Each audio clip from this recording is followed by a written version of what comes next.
Welcome into this week's edition of Rolling with Stone. Courtney Davis alongside head coach Tom Stone. A bit of a bitter week around Texas Tech soccer. It's senior day at the John Walker Soccer Complex on Friday as the Red Raiders host Kansas. You're saying goodbye to maybe the most decorated senior class in Texas Tech soccer history. Well, it's up to them how they finish as to whether they get that honor, because the last two classes we graduated have outdone everybody previously, and if this class wants to continue that trend, they've still got some work to do. They've been great leaders this year, have scored a lot of points, have been really productive. But at the end of the season, you tally up how far you go. And like I said, they've got some work to do to get that. I know they'd like to have that honor, but I think more than anything, they just want to win some games and keep playing. Let's go back a bit.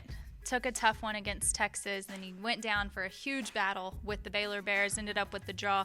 How do you assess last weekend? I don't think we could have played much better in the flow of the game on Friday night. It was one of our best end-to-end performances, 110 minutes.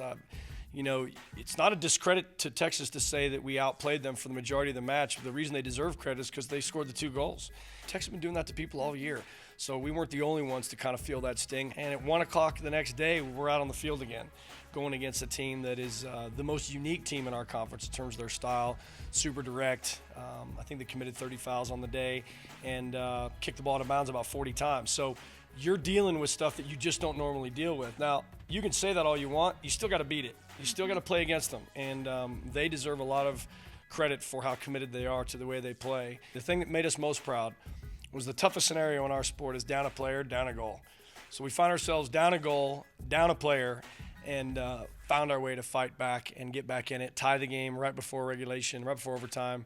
And then I thought we were on top of them in overtime. Certainly had a couple great chances. Janine's turn and shot, I thought, had a great chance of going in. And unfortunately, the game ended in yet another tie for us. But it was a ferocious comeback. You really seem overall pleased at where your team sits heading into the final 2 weeks of the regular season.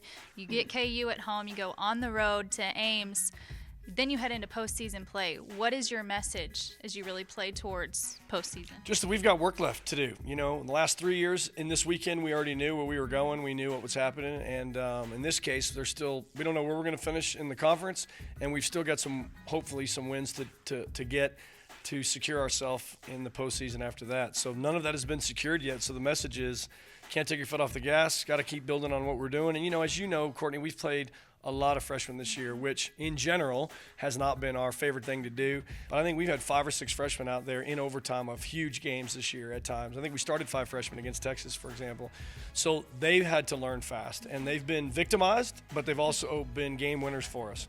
Well, a lot of that will come into play and pay huge dividends come late November when you guys are still playing for your life in the postseason. But the Red Raiders will hit the pitch for the final time at the John Walker Soccer Complex in regular season. We'll say that on Friday at 7 p.m. Senior festivities will take place prior to kickoff, so get there early and support this senior class. Kickoff at 7 against the Kansas Jayhawks. Follow along here at Texas Tech TV or at Texas Tech Soccer on Twitter. We'll